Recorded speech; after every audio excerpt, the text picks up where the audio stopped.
Por tanto, doy muy buenas noches.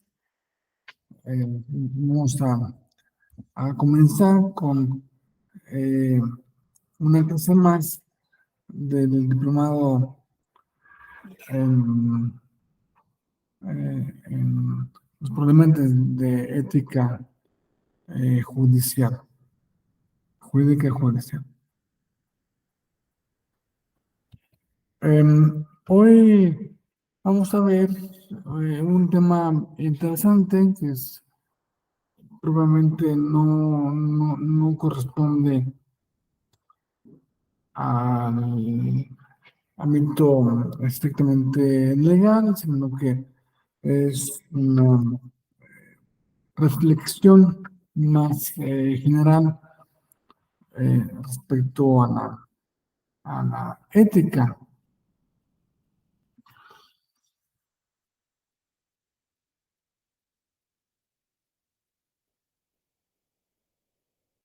Mm,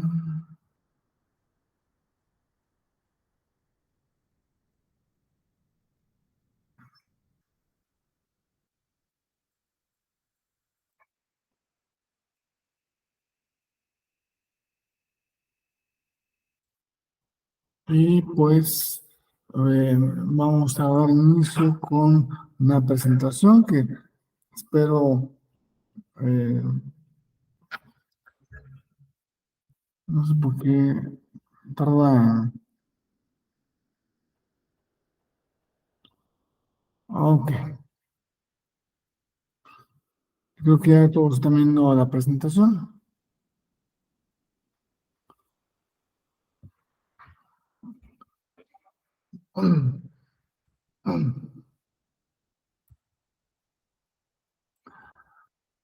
En esta clase de subdiplomado veremos un tema fundamental de la ética, del comportamiento eh,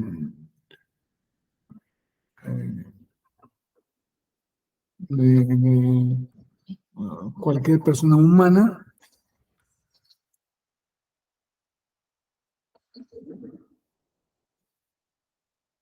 y veremos también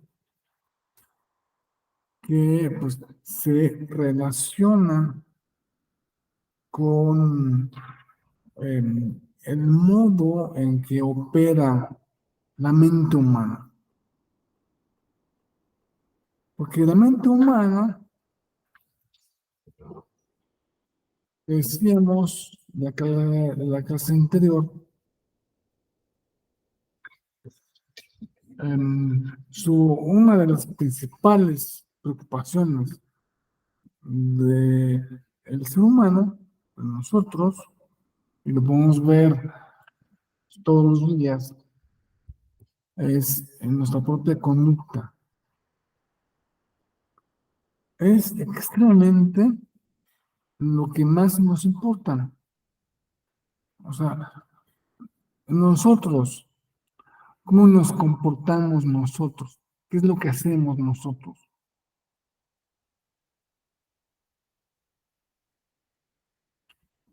Parece que es eh, el punto primordial, incluso de muchas ciencias,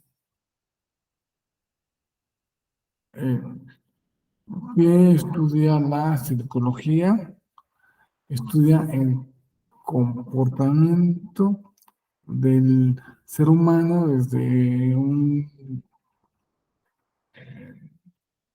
el punto de vista de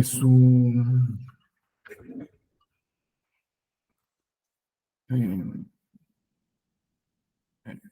de, de- de sus facultades mentales. ¿Qué es lo que estudia la sociología? El comportamiento humano desde el punto de vista de sus relaciones con los demás, con el núcleo que los rodea. ¿Qué estudia el derecho?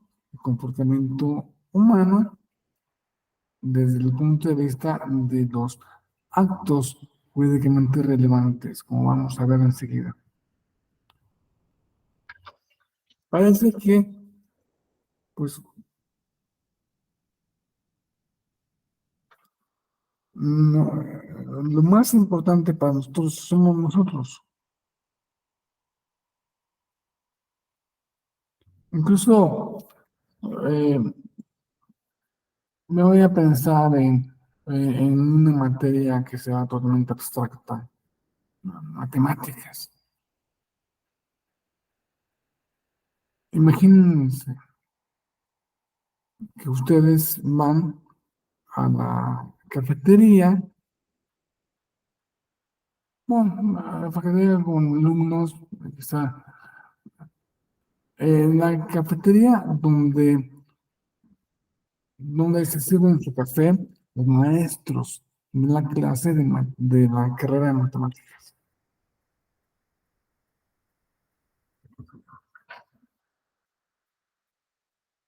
Van a hablar de matemáticas,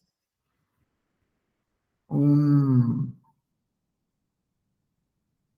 que quieren un 10-15% del tiempo. Van a hablar de temas generales como, no sé, la política, eh, el clima, ahora ya se puso de moda el clima. Antes, hablar del clima era para salir del paso, ¿no? Estabas en el mirador, te encontrabas con alguien y ay, qué calor hace, ¿no? Ay, está lloviendo mucho, pero era eh, un tema de como de cajón, ¿no? Ahora hablar del clima, pues es algo que puede ser fundamental.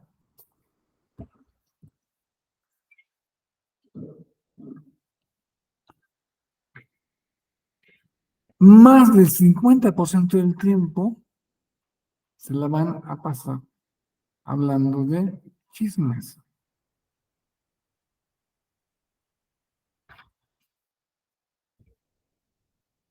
de la conducta de las otras personas, porque no es que no nos interese lo abstracto, claro que sí nos interesa, le dedicamos mucho tiempo, pero lo concreto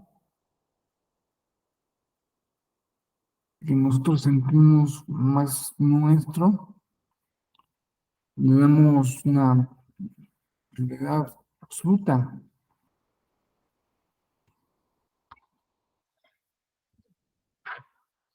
Parece que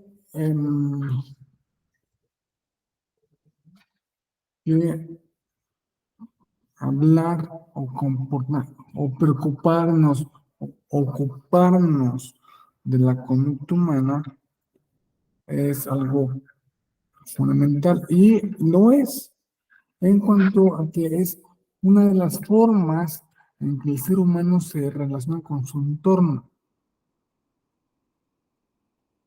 Por eso, pues vemos que si es tan importante la conducta humana, si es tan importante cómo nos comportamos, pues que es radicalmente importante los temas de ética, porque la ética es, nos va a decir el modo correcto de comportarnos.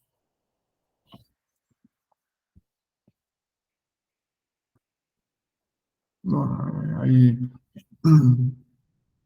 diversas confusiones de lo que es la ética, ¿no? Pero según cada una va a conducir a exponer o a proponer cuál es un modo correcto de comportamiento.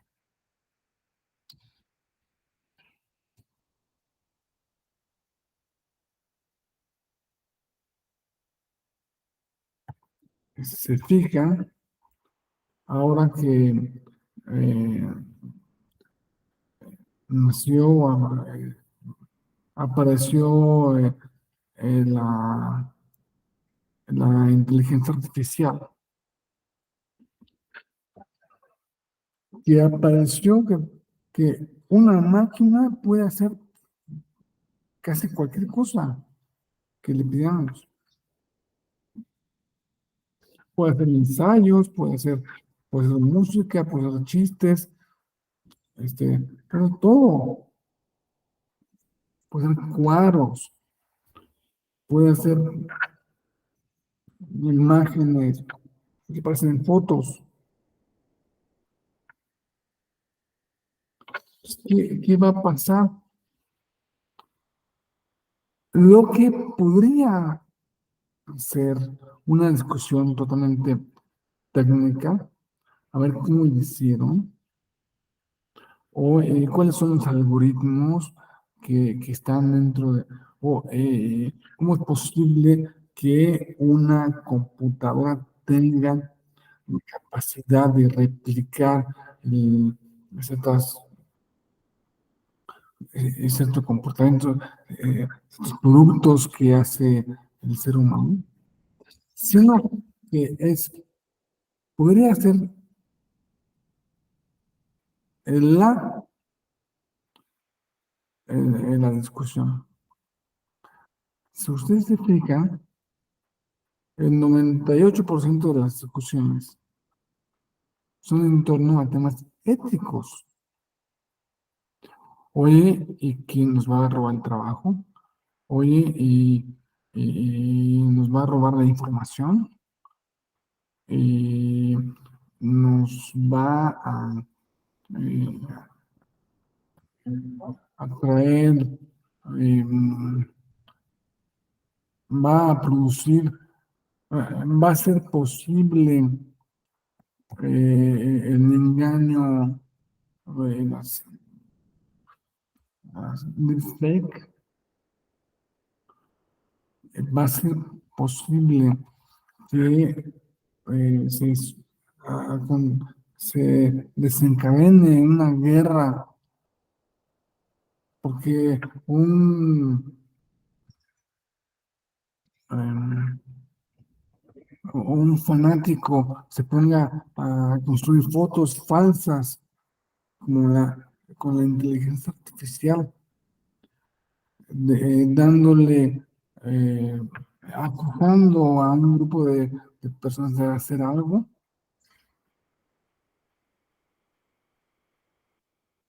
¿Qué va a pasar?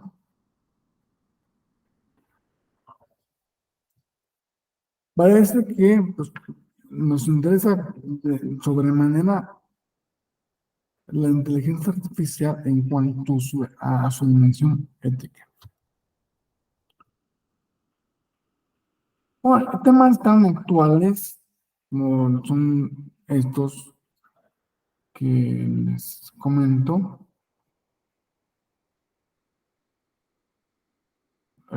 se compaginan, se, mm, vienen de modo paralelo a otros de máxima importancia también para nuestra vida social, como lo es el cuidado del medio ambiente. El cuidado del medio ambiente, pues sí, tendrá una parte técnica, pero tiene una dimensión ética profundísima. Otro tema que es importantísimo, que va a cambiar, o ya está cambiando la faz, la política de todo el mundo, es el feminismo. Dicen que el feminismo La revolución, si quieren ponerle el nombre de revolución, la revolución, entre comillas, feminista, es tan importante o va a ser tan importante que la revolución bolchevique en Rusia va a poder ser considerada como una revuelta de campesinos. Eso es lo que fue realmente. La revolución feminista va a cambiar eh, la manera de vernos como sociedad. Y eso es una cuestión ética. La manera en que tratamos a las comunidades vulnerables, que tratamos a los indígenas, tratamos a los afromexicanos, que tratamos a las personas con discapacidad. Es una cuestión pues, legal, sí, tiene una dimensión, pero es algo totalmente que tenemos que entenderlo como una cuestión básicamente ética. Me gustaría que nos fuéramos, que me gustaría presentarles a, a un pensador que seguramente, bueno, que les puede ser de mucho interés. Se llama Madrid. Vivió, como ven, en las fechas de su nacimiento y muerte, en el siglo XVIII. El siglo de las luces, el siglo de la ilustración.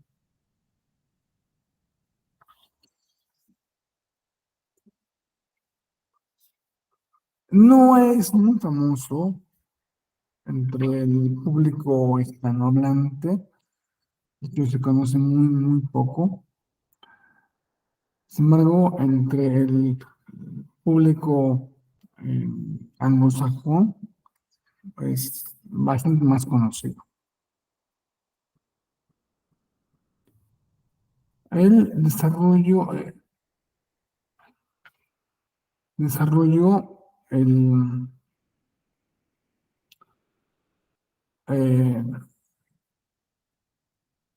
una reflexión muy importante acerca del modo en que trabaja la mente humana. Llegó a la conclusión, partió de que la mente humana trabaja según el sentido común.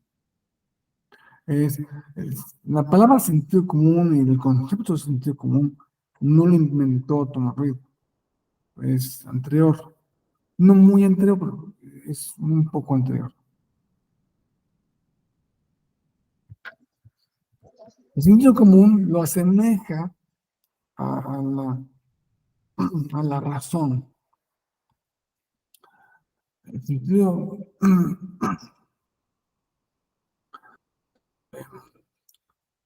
es tan relevante o tan eficaz, o más bien tiene la misma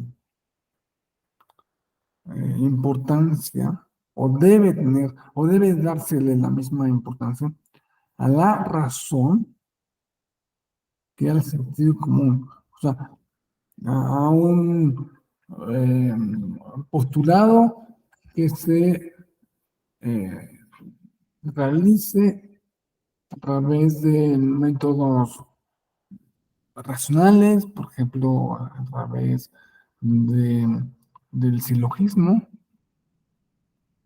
O sea, esa conclusión puede ser tan, bueno, es asimilable a una postulado al que se llegue a través del sentido común. porque el sentido común es una facultad innata.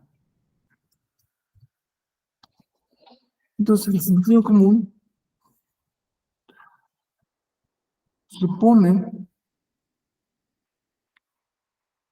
em, dos, dos ámbitos.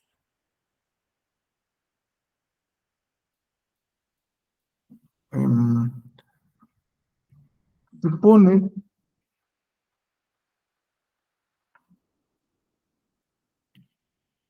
lo que él llama primeros principios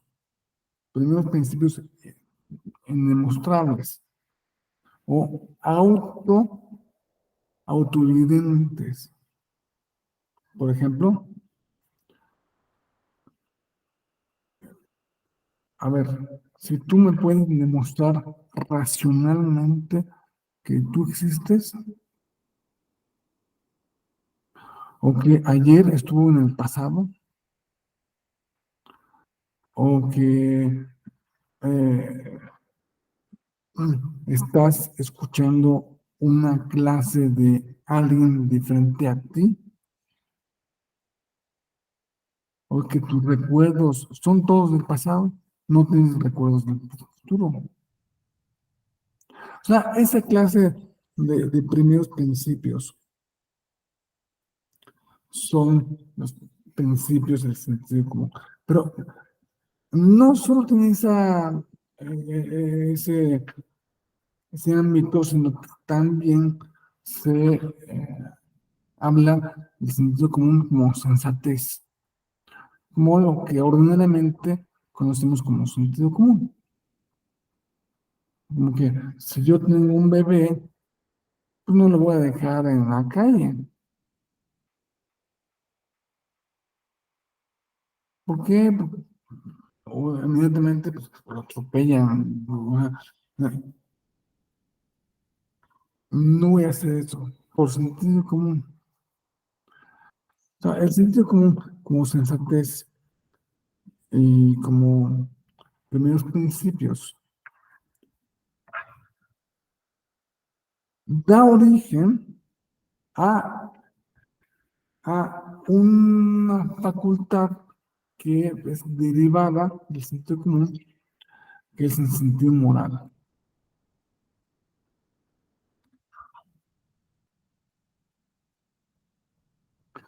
Mientras que la práctica ética se compone de un conjunto de deberes y que correlativamente eh, obligaciones del ser humano que emanan de su dimensión social.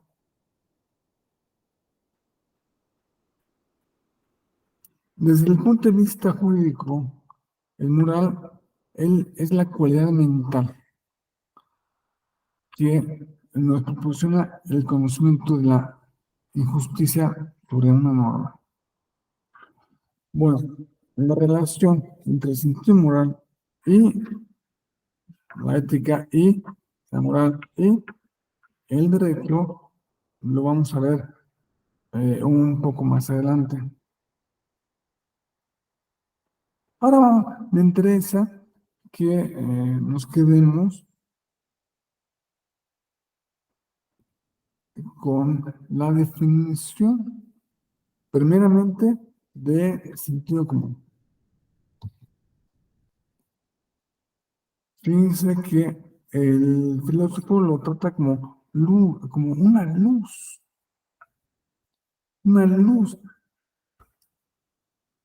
natural de la mente humana, por la cual ve las verdades necesarias indiscutibles, sin necesidad de razonamiento o de reflexión.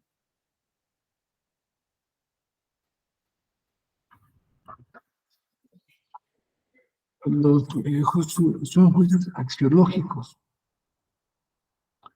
que no, o lo es de sentido común, es una verdad de sentido común, por lo pronto, que todos los seres humanos van a morir. Vamos a morir. Todos.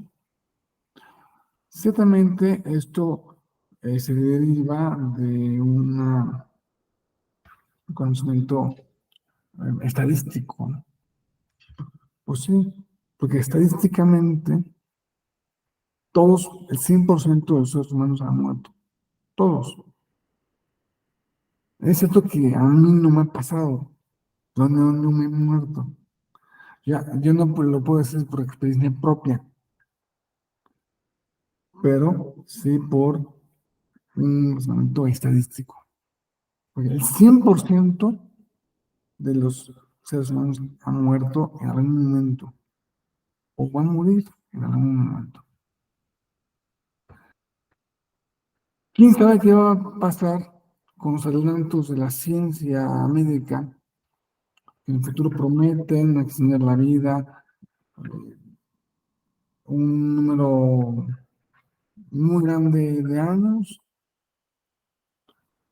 hasta que posiblemente, quizá dentro de un siglo y medio, o 2 siglos quizá, la muerte vaya a ser algo opcional. Si te quieres morir, te mueres. Si no, no te mueres. Obviamente, pues, si te cae un piano en la cabeza, pues te mueres, ¿no? Pero, o sea, de enfermedades, de viejito, de Alzheimer, de diabetes, ya no te vas a morir.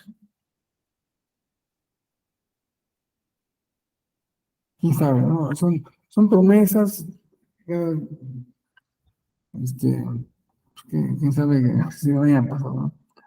También, no sé si recuerdan ustedes, pues que en los últimos años del siglo XX se veía el año 2000 como, wow, el año 2000 como que va a ser un momento, sí, fabuloso. Ponían em,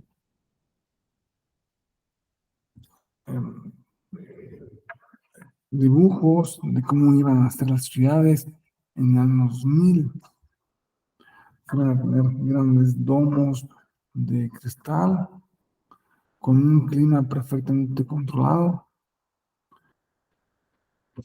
con los coches flotando. No, nada de eso ha pasado. Bueno, alguna cosa ha pasado, pero muy lentamente. Quizá algunas nunca vayan a pasar. En fin, eso es por lo que se refiere al sentido común. Es la luz natural. Es algo que tenemos dentro. Todos los seres humanos es innato. Hagas lo que hagas, ahí lo tienes. Y que si quieres hacer otra cosa, tienes que torcerlo. Entonces, si quieres pensar que em, tú vas caminando por una banqueta y te encuentras pues, que ahí adelante hay un poste, está en tu camino. Tú puedes hacer varias cosas. Primero tienes que elegir si quieres pegarte con el poste o no. Si quieres pegarte con el poste, pues sigue caminando normalmente hasta que te pegues. Pero si tú eliges no pegarte con el poste, que es lo más normal, tienes varias opciones. Una es detenerte, párate, y, y si te detienes, ya no te pegas con el poste. Otra es darle la vuelta, esquivarlo por la derecha, esquivarlo por la izquierda, o a lo mejor tú eres técnico de la CFE y lo que es subirte al poste para ver, arreglar, buscarlos, y no es que te pegues, sino sino que te detienes para subirte a hacer tu trabajo. O, si quieres, esto es un sentido que todos tenemos. Si quieres darle la vuelta, tienes que hacer mucho esfuerzo para convencerte de que si sigues caminando, no te vas a pegar con un poste.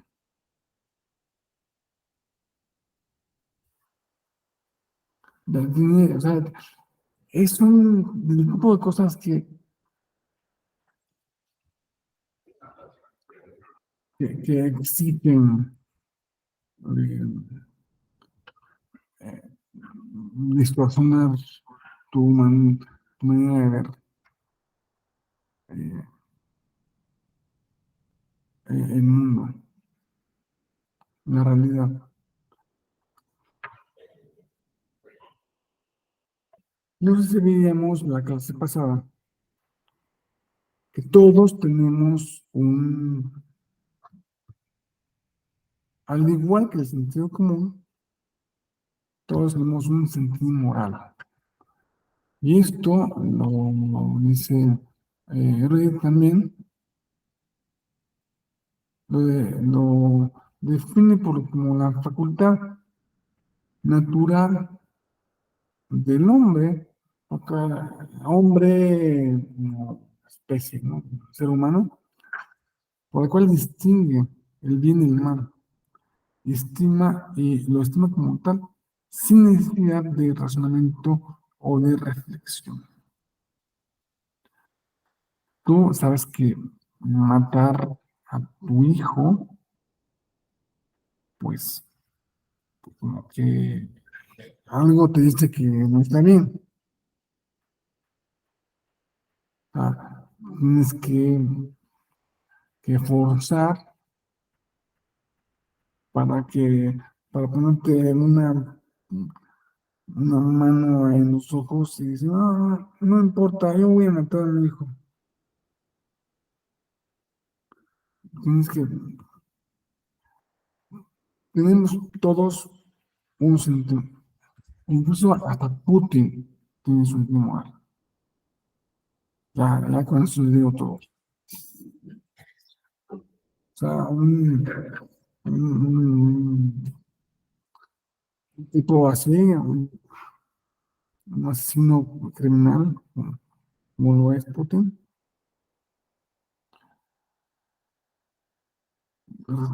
tiene en su retorcidamente alguna manera sentido moral.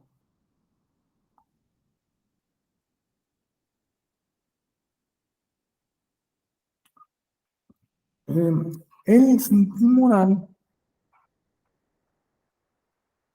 eh, nos provee, según este autor, de lo que eh, llama sentimiento moral innato. Todos tenemos un sentimiento moral innato que nos proveen el contenido emocional intuitivo de lo que consideramos bien o mal en cada caso.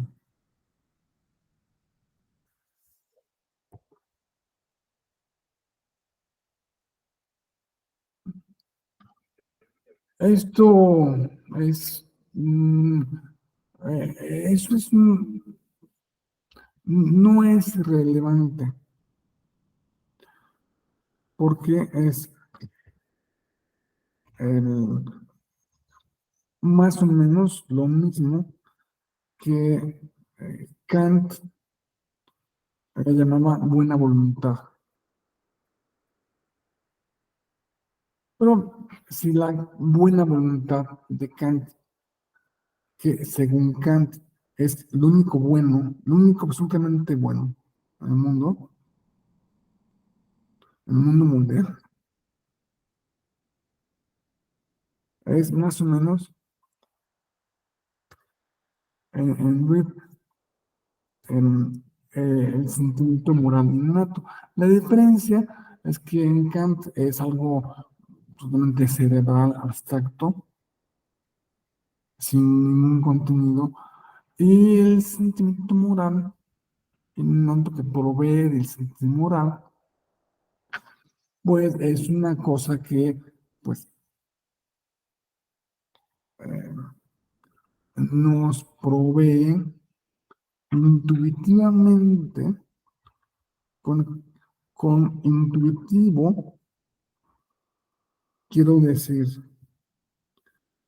sin pensarlo, sin necesidad del discurso racional, automáticamente, vaya, provee un contenido automático de lo que consideramos como bien o mal en cada caso. Es lo que los antiguos, bueno, en, en- en el ámbito eh, de la teología católica, se llama conciencia. Es más o menos como la conciencia.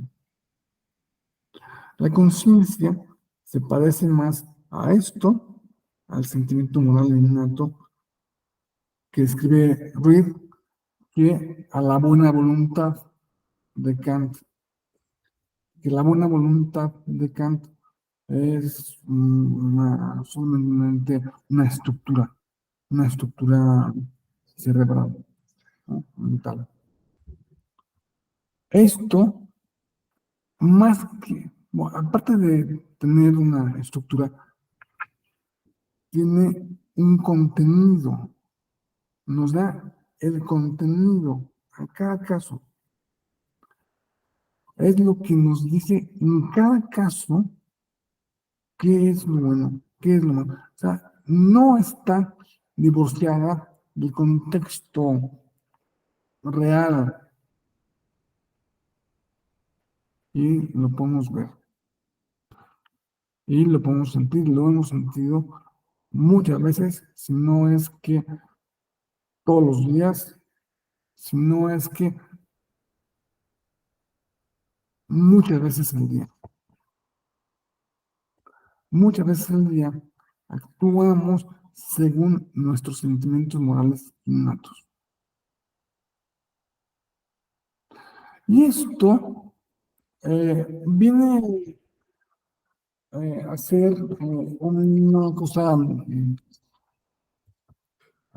importante para que distingamos cuál es su papel en el ámbito jurídico. El ámbito jurídico,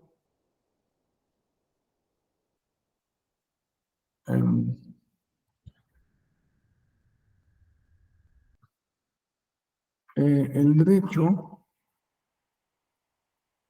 viene siendo, viene siendo como una parte de la ética. La, la ética vendría siendo como una parte de la moral, la moral vendría siendo el derecho como una parte de la ética, pero lo que sí podemos distinguir entre el derecho, ética y moral es que el derecho se ocupa también de las conductas, pero hace una distinción clara. Solo se ocupa de lo jurídicamente relevante.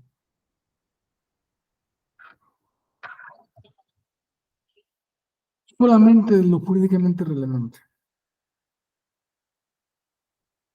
No de lo jurídicamente irrelevante, que son la gran mayoría de nuestras acciones. Que si escogemos vestirnos con una corbata azul o roja. No, mejor la roja. Bueno, eso es jurídicamente irrelevante. Si pedimos un helado de fresa en vez del de chocolate, es jurídicamente irrelevante. Si somos zurdos en lugar de diestros, también es jurídicamente relevante. Las conductas jurídicamente relevantes son aquellas que tienen un impacto en la sociedad. Jurídicamente, socialmente relevantes. Es una conducta que afecta a las demás personas, pero que no les afecta de cualquier modo, porque tú puedes decir, si yo pido un helado de fresa en vez del chocolate, sí afecta a otras personas en cuanto a que en vez de escoger de la, el tarro del lado del chocolate, tiene que escoger del otro tarro de fresa. Tiene que ser una cosa diferente. Sí, pero eso diferente que tiene que hacer es también jurídicamente relevante. No tiene importancia.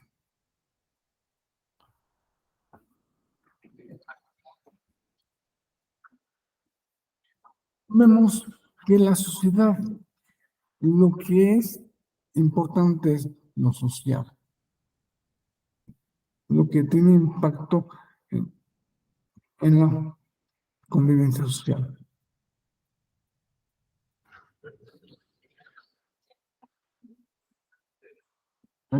Esto, obviamente, estamos de acuerdo con todos que si mi vecino se pone una corbata azul, no una roja, pues no me importa.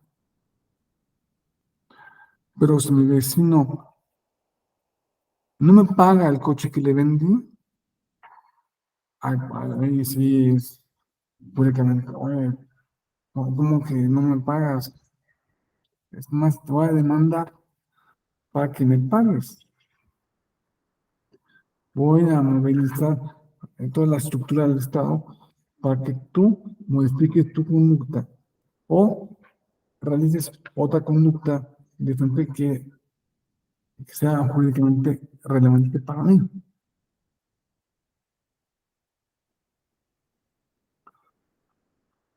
Esto pues tiene mucho que ver, sabemos, con aquello del contrato social.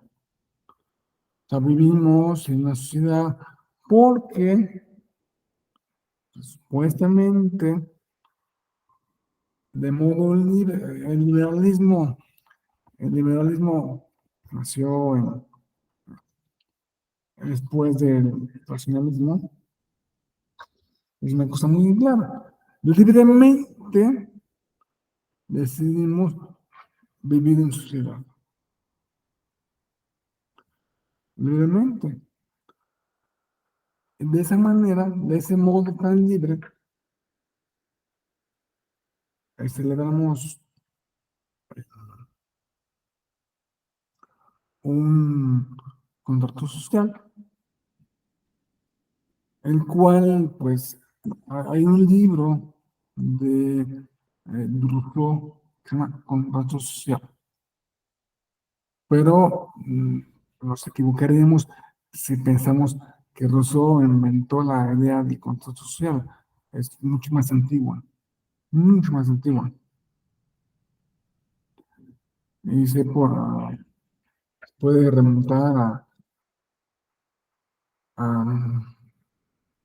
más o menos muchos siglos antes de Cristo, pero no es el caso de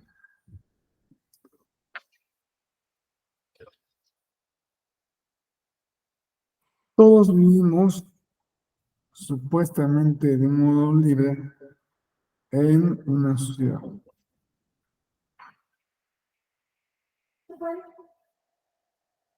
Este, y entonces,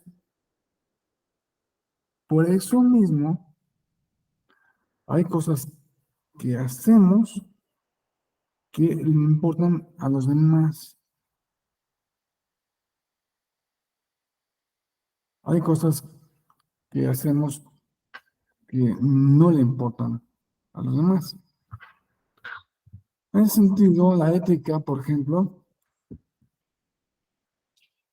se ocupa de las conductas jurídicamente relevantes y también de las jurídicamente irrelevantes. O sea, la ética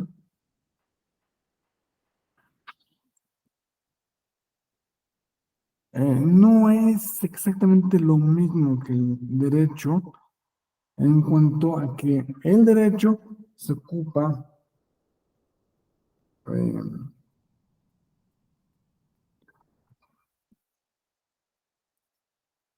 de las conductas que redunden en la virtud de la justicia. Hay casos limítrofes que no sabemos bien si sí o si no. O sea, la ética, el derecho no se ocupa de las intenciones, por ejemplo. Es que la intención era no pagarte, pero ahora de la hora sí te pagué.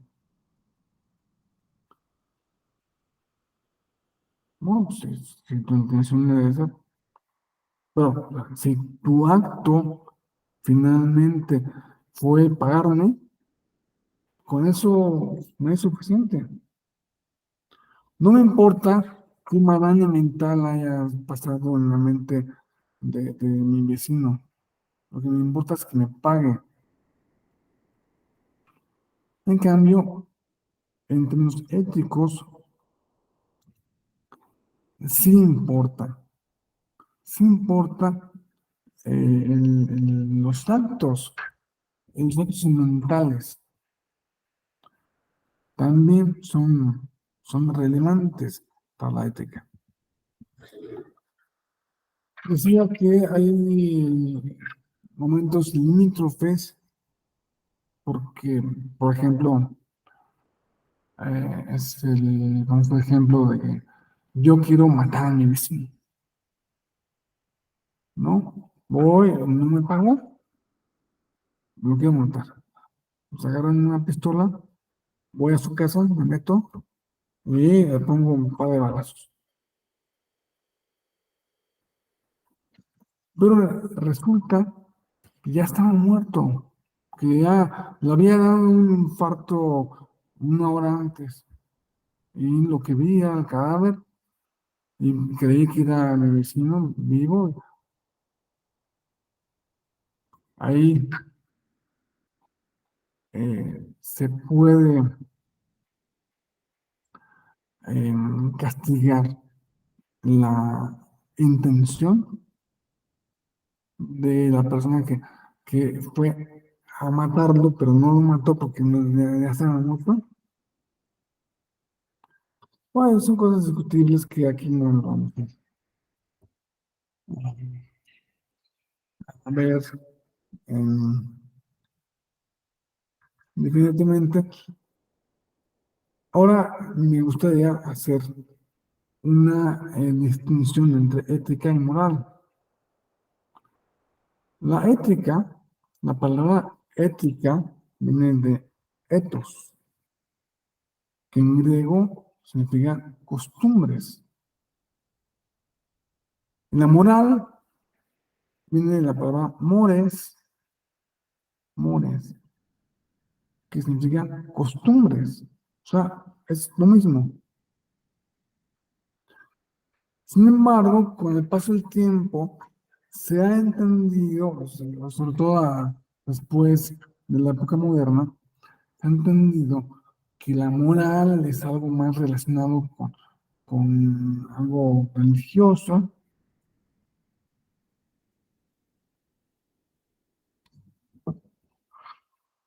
y que la ética, en cambio, es algo más racional.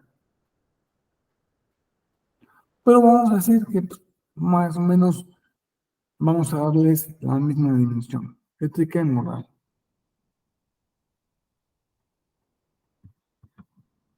Me gustaría que hiciéramos aquella famosa distinción que hizo en su momento García Méndez entre moral y derecho. Dice que el derecho es heterónomo, porque tú no dictas el derecho, la dicta el legislador. E incluso para el legislador, el legislador no sé que se dicte su derecho.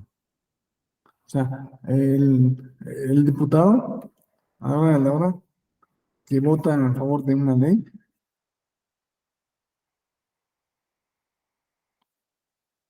quien produce la ley es el órgano abstracto del legislador o el constituyente, no el diputado o no el senador, no es la persona. Todo el derecho que rige, nos rige a todos, sin distinción, es heterónomo, es producido por alguien que no somos nosotros. Eso es muy importante como fundamento de la república. Eso es lo más importante como fundamento de la república, porque la república es eso.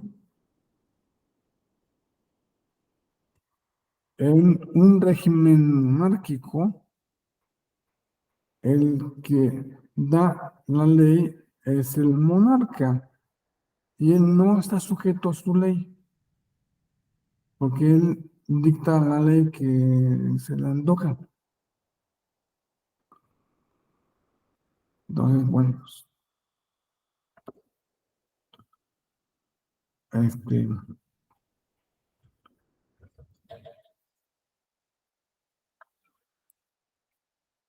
esto es por el derecho. La norma es heterónoma. Y García Maínez comete, dentro de lo buen gran filósofo que fue, comete el desliz de pensar que la ética es autónoma, a que tú mismo te das la ética, o sea, que a ti se te ocurre la ética, o sea, como el rey que daba las leyes, pero no las seguía porque él era el productor de la ley, que la ética es autónoma. Eso es un grave error.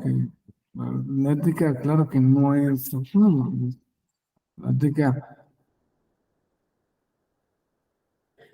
viene de unos principios que tú nos los das. Ya están, que tú los conoces a través de tu sentido moral.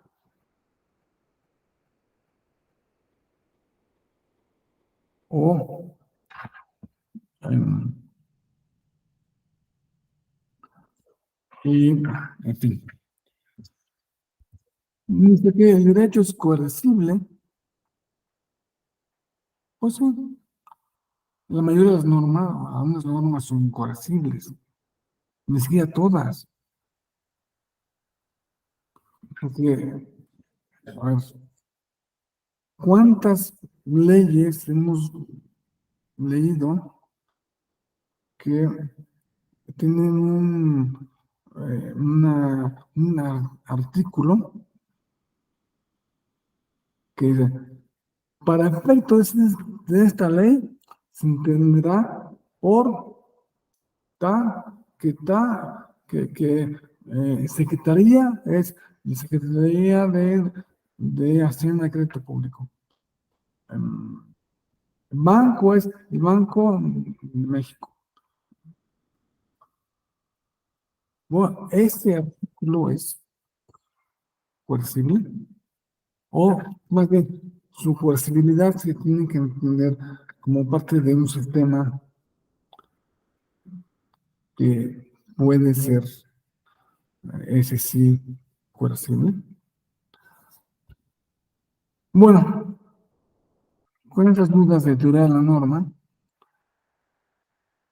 eh, García Maínez también comete el error de decir que la ética es incorregible, no haciéndose cargo de que todas las obligaciones, todas las normas jurídicas son normas éticas también.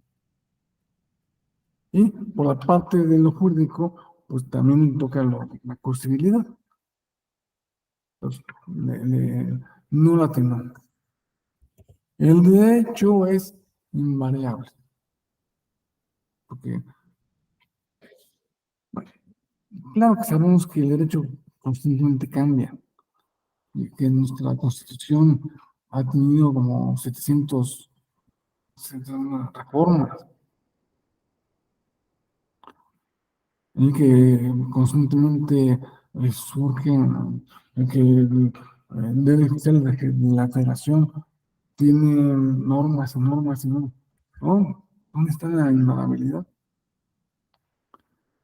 Bueno, es invariable, según él, porque tú no lo puedes variar. O sea, te guste o no te guste lo que diga el artículo 2625 del Código Civil, eso es lo que dice. Y pues como dice el clásico, la ley es la ley, ¿no?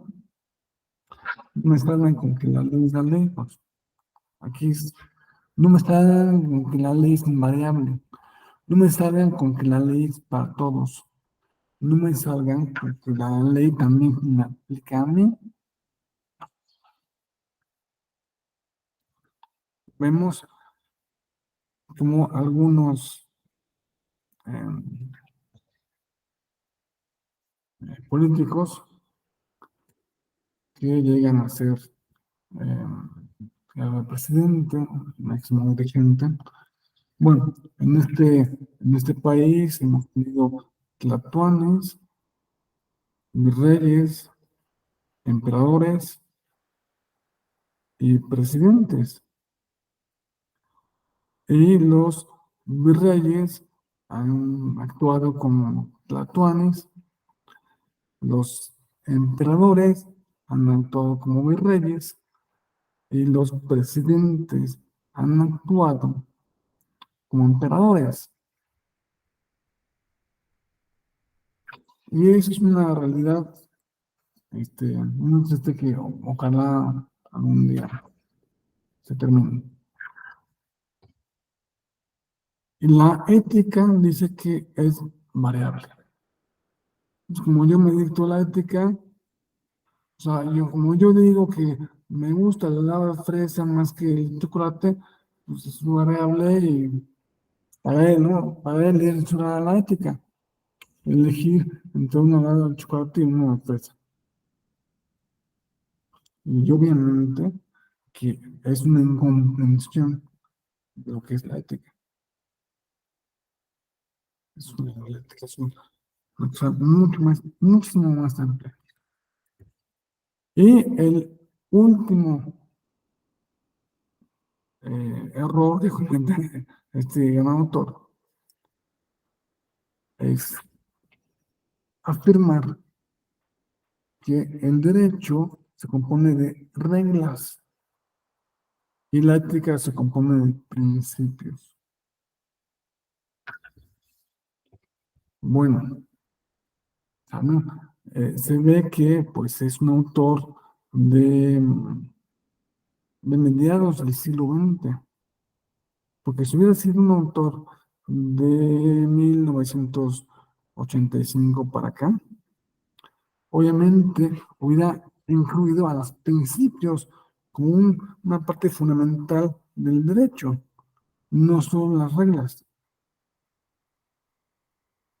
Y por otra parte, la ética no se compone únicamente de principios, también puede conducir a reglas.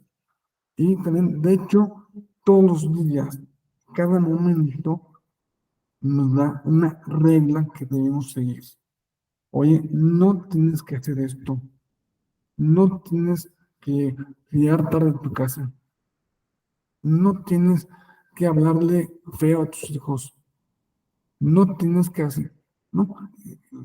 Cada momento, digamos, el sentido moral nos está dictando constantemente reglas. Y por eso se ve que en fin, esta distinción que es tan famosa, aparte, y tan bien aceptada por el conjunto de filósofos del derecho mexicanos, debemos decir que está por lo menos superada. Vamos a hacer una pausa de unos minutos, son las 8:09. ¿Qué tal si nos vemos a las 8:15? Porque si nos tenemos mucho material,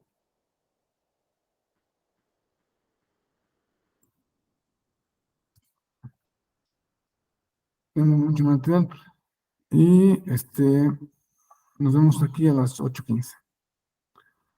Muchas gracias.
Bueno, ya estamos de vuelta.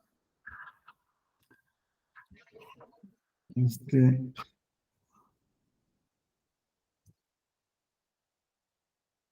qué bueno que espero que ya todos estemos eh, de vuelta. No, muchas gracias, Fernando. Yo les pediría a pues, todos los demás que si se pueden prender sus cámaras.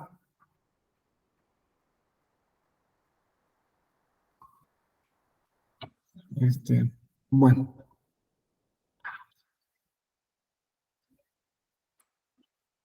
tenemos un poco de material que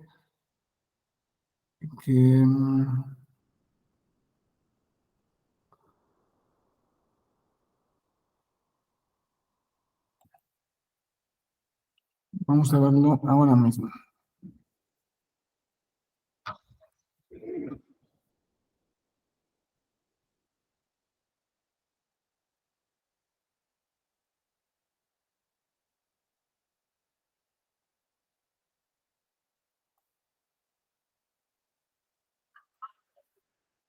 Quisiera ver,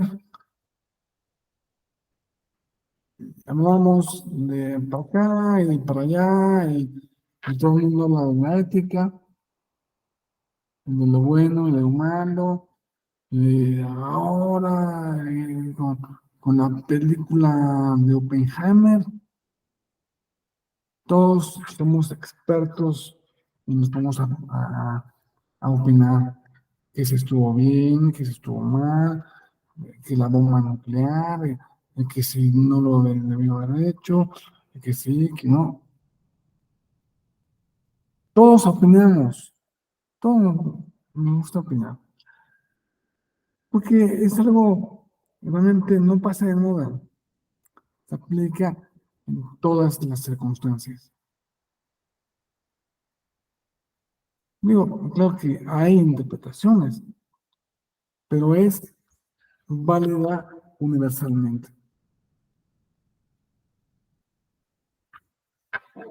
¿Cuál es el fundamento de la ética? ¿Por qué lo bueno es bueno y por qué lo malo es malo?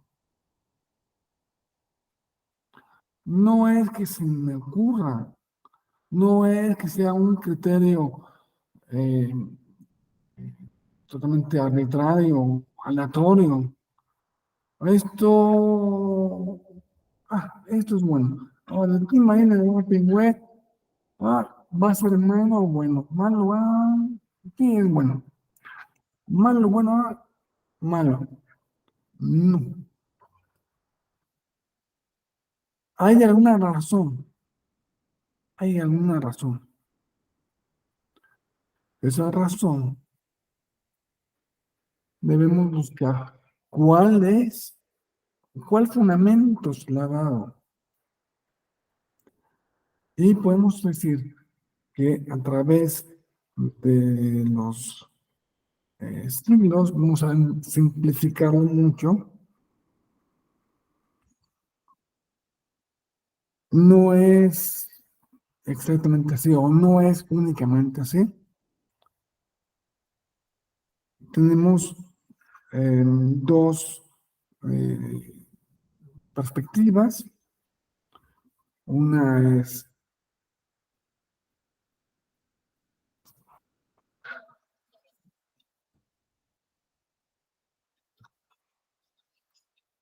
la que podemos decir premoderna,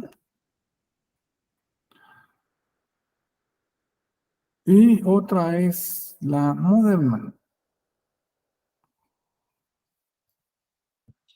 La premoderna, por lo general, fundaba el bien y el mal en los dictados de un ser superior.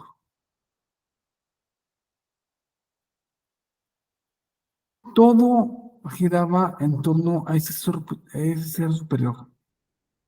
Todo. Todo se explicaba alrededor de ese ser superior. Por eso no es extraño que las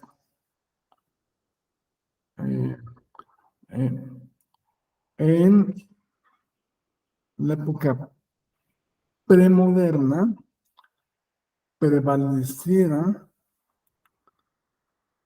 eh, en las explicaciones y prevalecieron las cosmogonías. Sí, se viene la palabra cosmogonía. Cosmogonía es una narración, un relato que nos habla de todo, del origen del mundo en función de ese ser supremo que es Dios. El origen del ser humano en función de ese ser supremo que es Dios. La conducta del ser humano en función de ese ser divino que es Dios.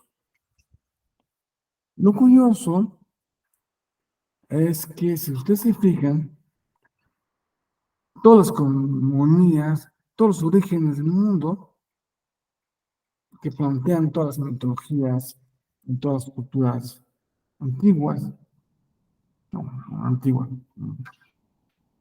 de todas las culturas, hablan de que el origen del mundo tuvo su lugar, o sea, aconteció gracias a la intervención de un ser metafísicamente. Bueno, hay que decir, ¿no? Hay dos. Este, por lo general, ese ser está afuera del universo, creó el universo, y no solo lo creó, sino que lo creó al ser humano y el universo lo creó para el ser humano. El ser humano es el objeto del universo. Las personas que dicen eso, no, es cosa, vamos a hablar de la cosmogonía que mejor conocemos, que es la judio-cristiana, que se encierra en, en un relato del origen del mundo y el origen del ser humano, que viene en un libro que es la Biblia, en un libro de la Biblia que es el Génesis, que cuenta cómo Dios sacó el universo de la manga y cómo creó al... Es un poco más complicado, ¿no? Pero básicamente fue así. Creó al ser humano del barro, o sea, del lodo, creó al ser humano a Adán. Luego la mujer se lo sacó de eh, una, una costilla, eh, le quitó una costilla a Adán y con esa costilla hizo una mujer. Y así es el origen del ser humano. Y toda la conducta del ser humano se, se guía, tiene su fundamento en Dios. Punto. Todo lo que hago es porque le agrada a Dios. Todo lo que hago es porque le gusta a Dios. Todo lo que hago es porque Dios tiene un plan y yo tengo que cumplir ese plan. Aunque, bueno, esto es diferente en Oriente, por ejemplo, para los hindús. eh, no hay un Dios creador. Bueno, o sea, hay muchos dioses, pero no son creadores. El universo es eterno, es cíclico, se va creando una y otra vez. Y bueno,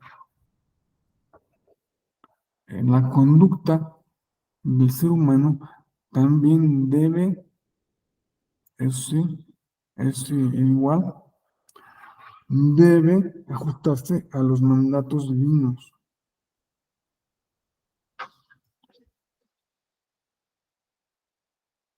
Ese es el pensamiento premoderno. Cuando hablamos de premoderno, no debemos pensar que ya se acabó, que ya se acabó en el siglo, hace muchos años y ya. No, no, el pensamiento premoderno vive en nosotros. Si tú conoces a alguien o tú mismo piensas que el horóscopo te dice que, cómo te va a ir en este día o en este año y tiene algo de razón en el horóscopo, y que si el horóscopo te dice no te compres ropa verde, no te compres ropa verde porque lo dice el horóscopo, tienes un pensamiento moderno. Aunque tú hayas nacido en el siglo XXI o en los últimos años del siglo XX.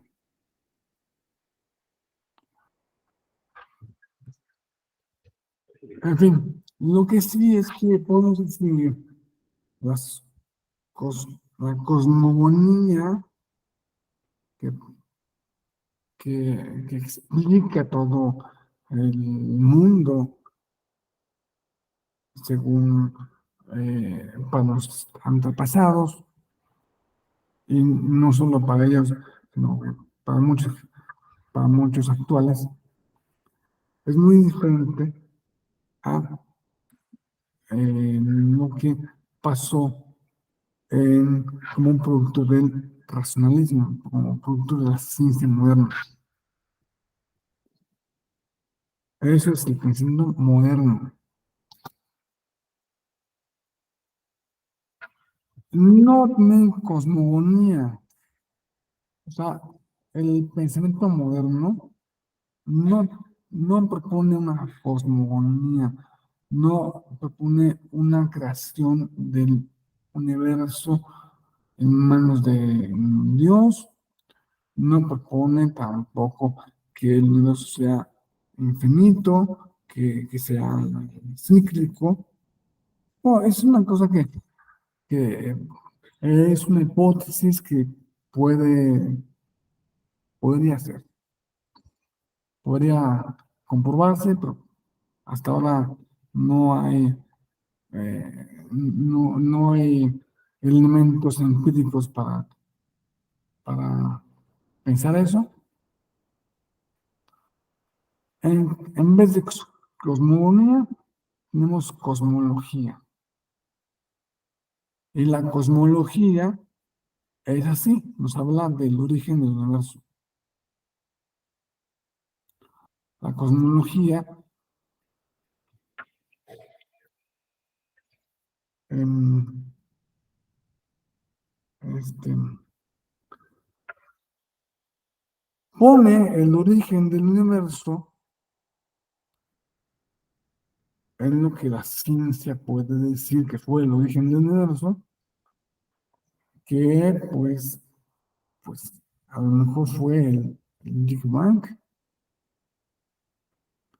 y pues podemos decir que todo parece que es algo así como 13.800 millones de años de antigüedad, un poco más, 13.830 millones de años. Eso es lo que dice la ciencia, la cosmología, ¿verdad? La cosmología también propone modelos, porque el Big Bang no deja de ser modelo científico, que no está en otro lado, sino en los libros, propone modelos de cómo va a acabar el universo. Y hay muchas teorías. El origen y la cosmología nos pone ante el espejo de que el ser humano es insignificante para el universo, totalmente insignificante. No somos, así que vamos a decir la canción, no somos nada, en ningún sentido.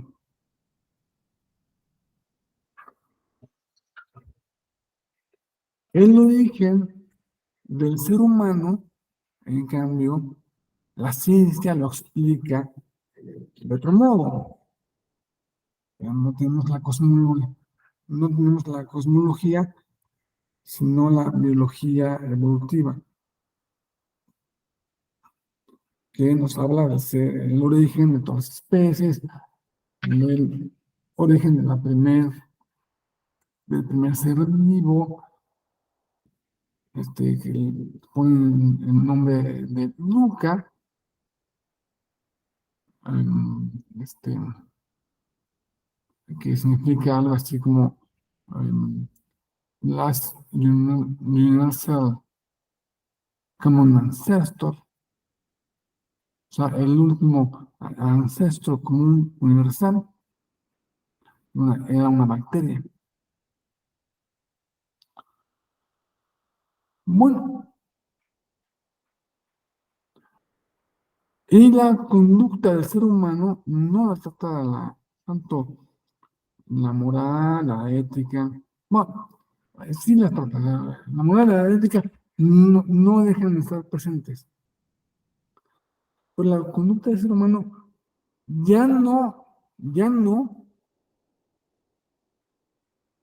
es, se pone en función de un Dios,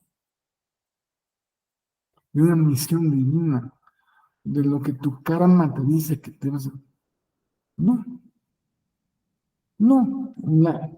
La conducta del ser humano aquí, entonces, se estudia por la psicología, cognitiva, conductual, evolutiva, clínica, neuropsicología, social. Entonces, vemos qué enfoque tiene en lo que podemos decir, el mainstream de nuestra cultura actual.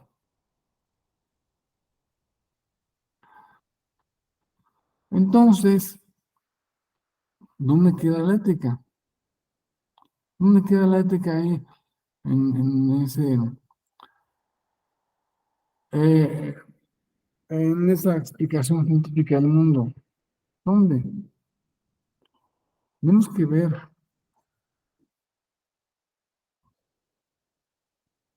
si no la ponemos en Dios, ¿en qué la ponemos? Acuérdense, si Dios no existe, todo está permitido. Parece claro, ¿no? Pero momento, no es tan claro. El hecho de que Dios, punto, que te convences por cualquier motivo de que Dios no existe. ¿Ok? Dios no existe. Vale. Y por eso mismo vas a, a violar a tu vecino. Todo está permitido, todo, ¿no, verdad? Vas a matar al profesor que te cayó mal.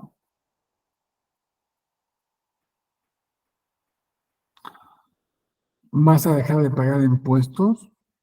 porque no existe. Entonces,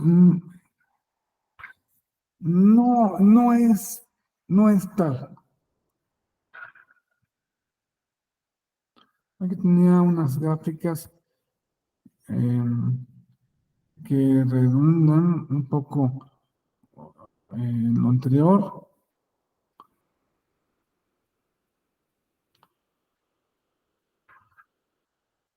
Nuestro sentido común.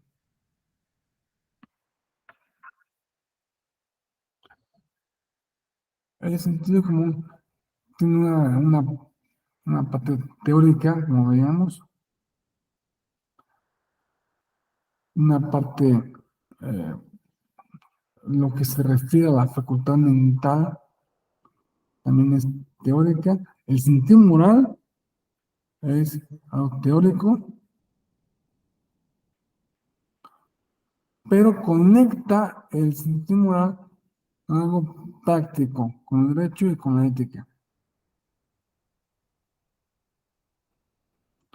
Y esto no tiene un fundamento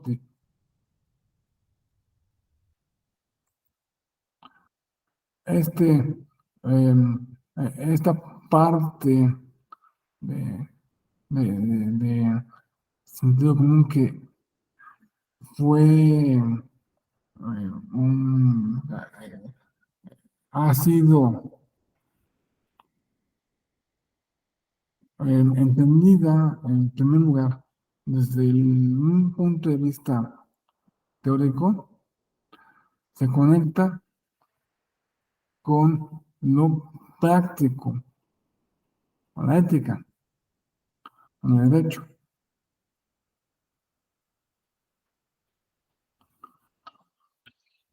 El pensamiento razonable ético es uno de los tipos de pensamiento correcto. Ahora quisiera que viéramos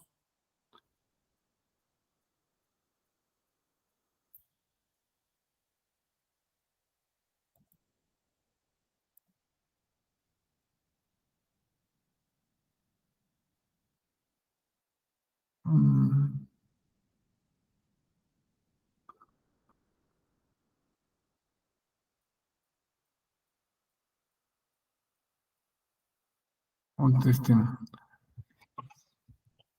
una cosa de máxima importancia.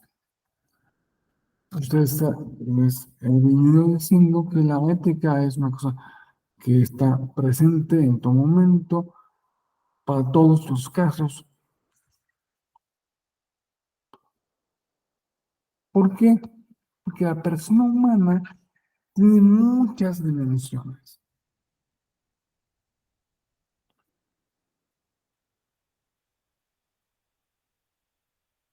Vamos a entender las dimensiones de la ética en función de las dimensiones de la persona. De nuevo, vamos a irnos con nuestro filósofo favorito, como Thomas Reid, que nos dice que la persona tiene oficios. eh, no sé por qué le puso esa palabra oficios, offices. Bueno, esa es una expresión más antigua.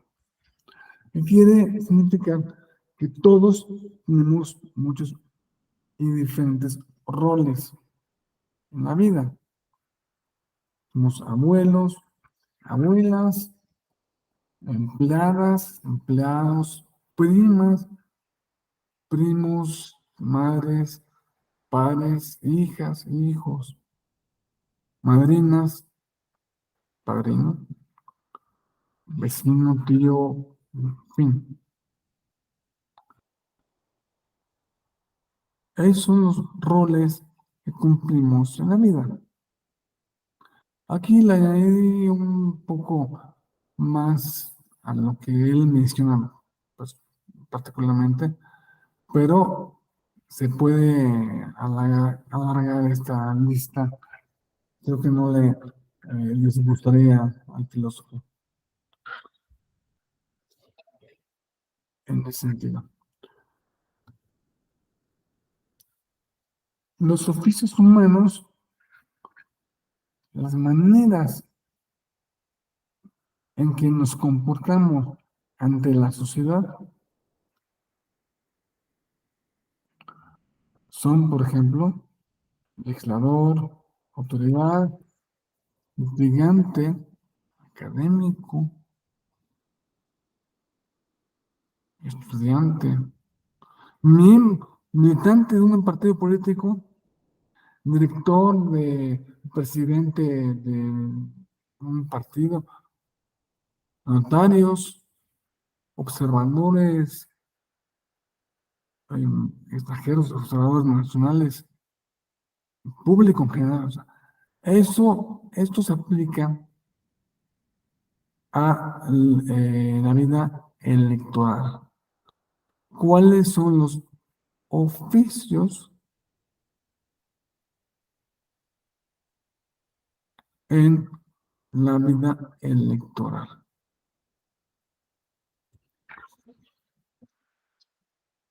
Podemos ver que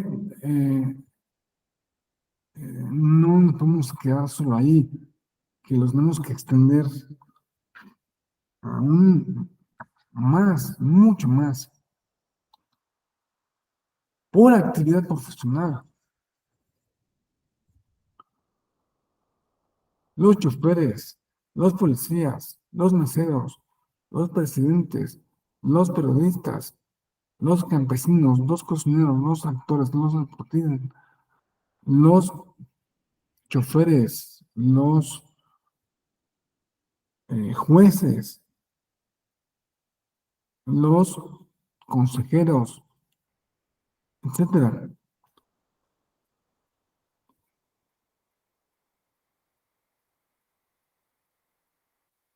Digamos que esa es la manera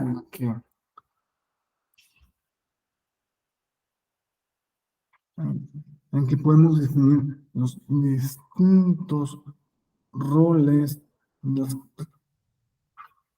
También podemos distinguir los roles de las personas según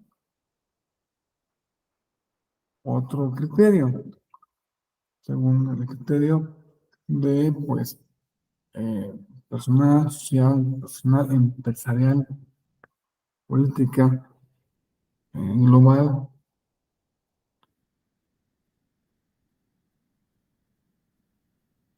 porque la ética personal se refiere, y esto lo vamos a desarrollar un poco más tarde, se refiere a nuestros propios principios y valores que adopta la persona para sí misma, que sigue a la persona. La ética social pues, se refiere a los valores y principios que guían el comportamiento de la sociedad en su conjunto. La profesional es la ética que se refiere a los valores de cada profesión. La empresarial es lo mismo respecto a la actividad productiva, una cierta actividad productiva. La ética política se refiere a, a la moralidad y valores que rigen la toma de decisiones en materia de la actividad de los órganos de gobierno. Y por último, vamos eh, a mencionar una ética global, que se refiere a los valores y principios de la persona como ser inserto en un mundo que requiere de una protección ecológica, la cual si no eh, sigue, si no observa, pues se echa en su contra. Se dice que antes se decía, no, es que vamos a hacer esto porque hay que cuidar la tierra, ¿no? Y voy a tirar la basura, voy a dividir la basura porque hay que cuidar la tierra. No, no, no hay que cuidar la tierra, no hay que cuidarla, hay que cuidarnos la tierra. Vamos ahora con el verano, que con las temperaturas que en algunas partes de México llegó hasta 50 grados, ¿qué es lo que sigue? ¿Cómo va a estar el año que viene? Bueno, una ética global también se refiere a los em, problemas éticos que tienen que ver con el seguimiento, la protección de los derechos humanos, la pobreza, la igualdad entre las personas, la igualdad de género, la no discriminación, el combate a la pobreza, la igualdad de- de ingresos, etcétera. Otras misiones también,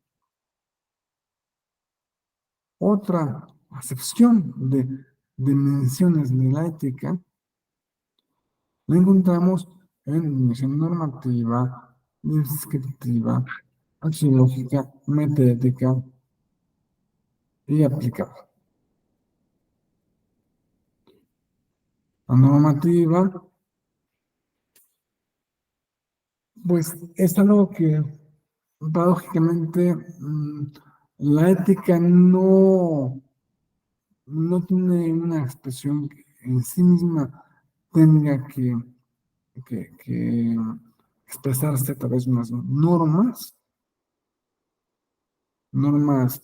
eh, eh, asimilables a las jurídicas, sí, sí como normas particulares, en cada caso, como veíamos, eh, eh, propia y particular, tenemos una dimensión descriptiva, una dimensión axiológica.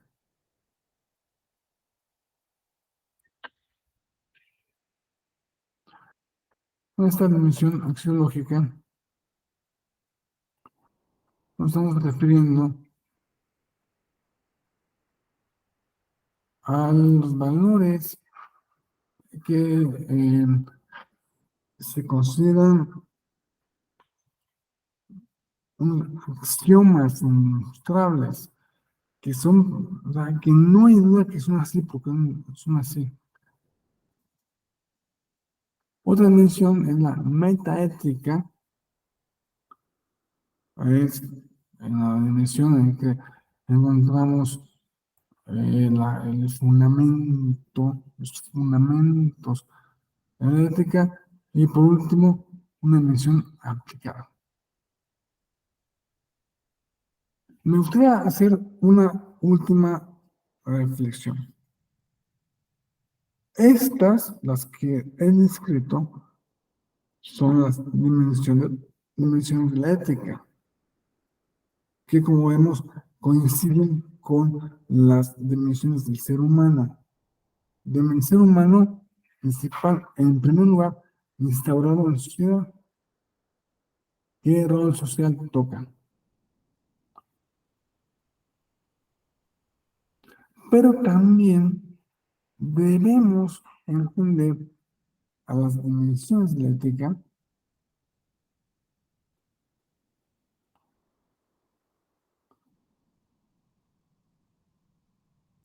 como un, una cosa que no se queda ahí. Porque si bien un doctor, por ejemplo, un médico que es pediatra, un pediatra pues tiene por su oficio, le tocan eh, ciertas contenido ético muy particular que no le toca a los cardiólogos, por ejemplo, que no le toca a los policías, que no le toca a los abogados.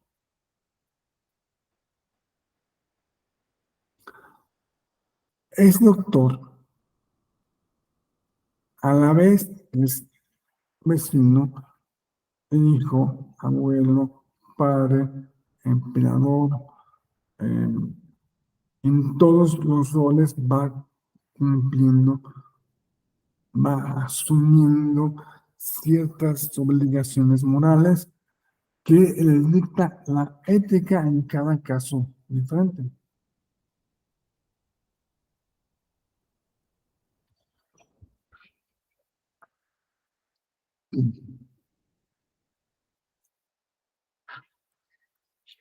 Pero también este mismo doctor,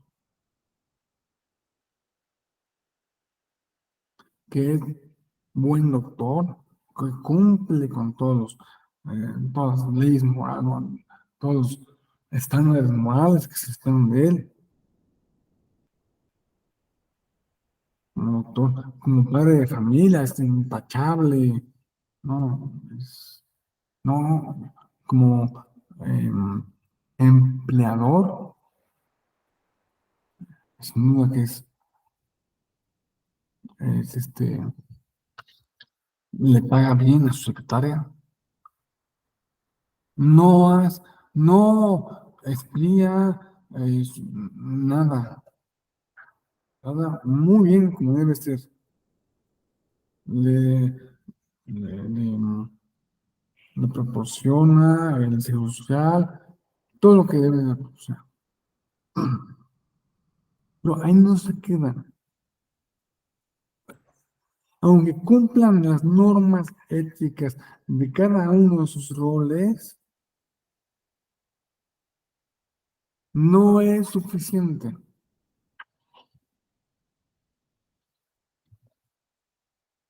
¿Por qué?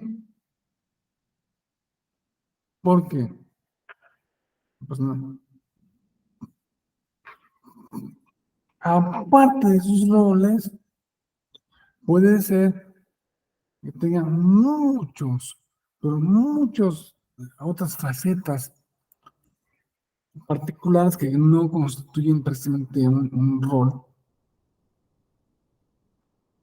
pero pues sí son susceptibles de una evaluación moral, ética. Va a comprar pan dulce. El señor que va a comprar pan dulce, el hecho de que haya sido buen marido, buen hijo, buen padre, buen doctor, bueno, no significa que a la hora de que va a comprar pan dulce, ya no deba cumplir otras obligaciones éticas.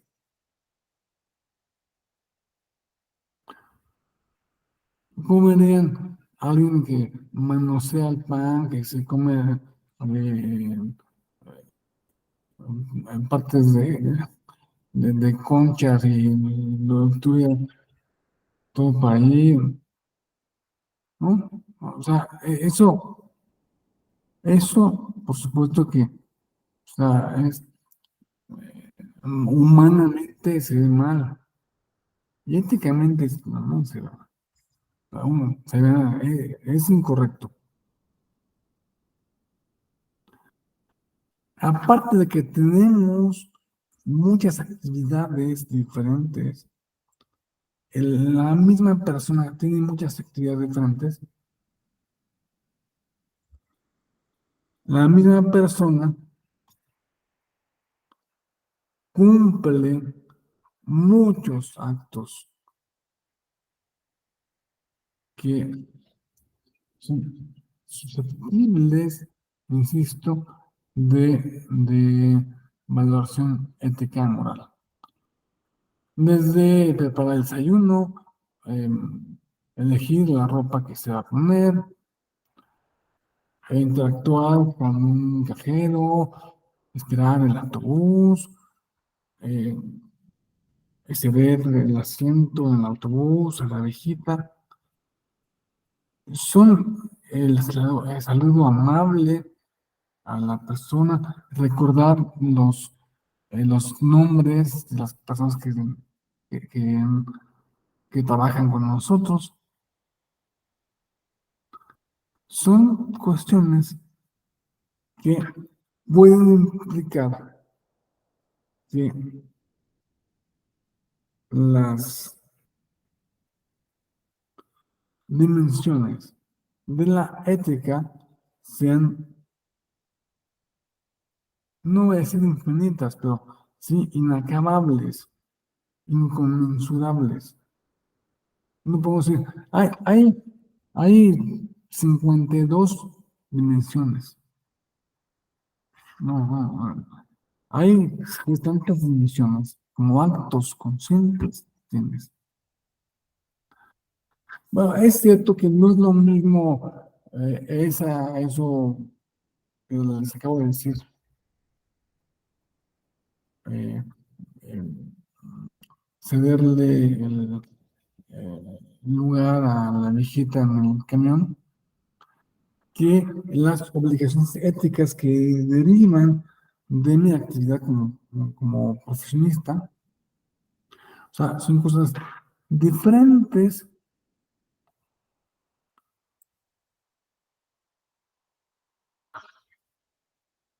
Este,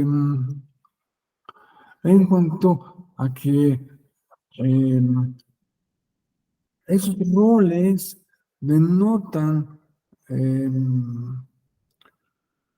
pues ámbitos sociales más amplios y no particulares, sino que se subió al camión y le cedió el espacio a la viejita. Pero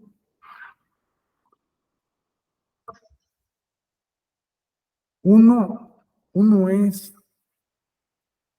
digamos, en general y otro es circunstancial, pero no dejan de ser, entre comillas, roles o dimensiones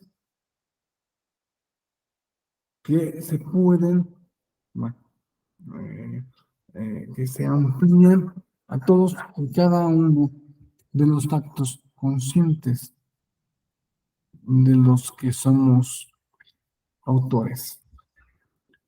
Por eso, habiendo llegado a este momento, les doy gracias por su atención y abro los micrófonos a las preguntas y respuestas que quieran plantear,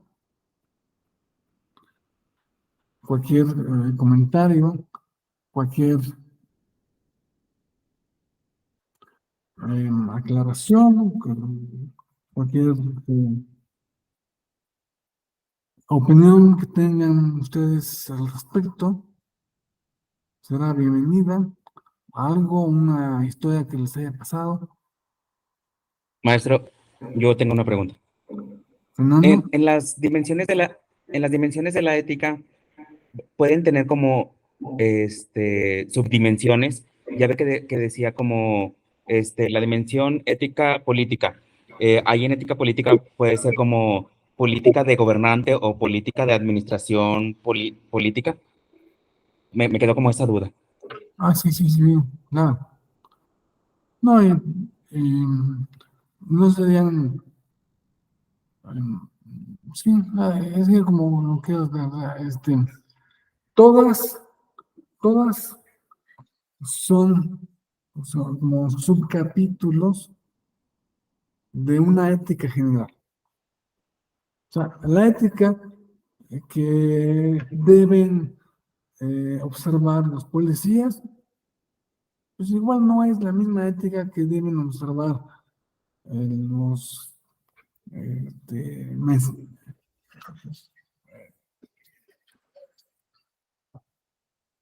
los empleados del Oxxo. Y no es la misma ética que deben observar las bailarinas de ballet. Y no es la misma ética que deben observar este, los dibujantes de, de, de monitos en los periódicos. Ellos tienen una ética muy particular. No pueden limpiar lo que sea. Y lo tienen muy presente. Tienen unos códigos así muy claros. Incluso en los periódicos dicen que no te manches con nada. No, o te falta, o te sobra, ¿no? Cada profesión es un capítulo de una ética general que proviene de nuestro sentido moral. Nuestro sentido moral, cuando somos policías, se aplica de una forma. Nuestro sentido moral, cuando somos panaderos, se aplica de otra forma. Nuestro sentido moral, cuando somos futbolistas, nos dice otra cosa. Entonces, Ya me quedó mucho más claro. Muchas gracias, maestro. pues, muy bien. A lo mejor me quedé corto en la explicación del sentido moral. No lo conecté bien con lo último. Qué bueno que me haces, que me indicas para en futuras clases este, hacer más correcta y más evidente la conexión entre ambos temas. Bueno, pues muchas gracias y pues eh, hasta ahora nos vemos, no sé en qué otra clase de este mismo diplomado me tocará con ustedes.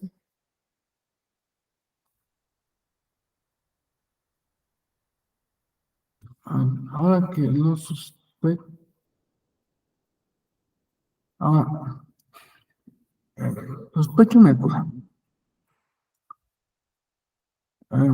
Es que no debe ser. Antes, los módulos, las- los módulos de cada diplomado eran de 4 clases, si bien de dos en dos, dos un día y dos otro día.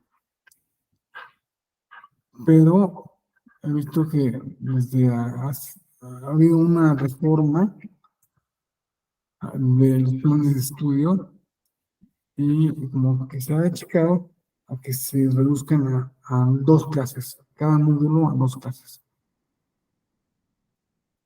Pero no sé, yo preparé la clase todo para completar el tema en 2 horas. Puede ser el caso de que el lunes, a ver, déjenme ver.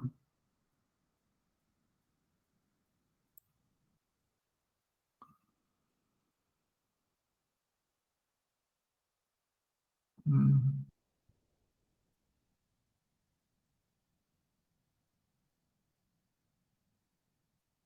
ah, bueno, sea como sea, este, ya nos veremos. Seguramente me va a tocar estar con ustedes en muchas otras clases de este diplomado, lo que me daba mucho gusto. Y pues aprovecho para despedirme, que pasen una muy buena noche y que descansen. Hasta luego. Buen fin de semana.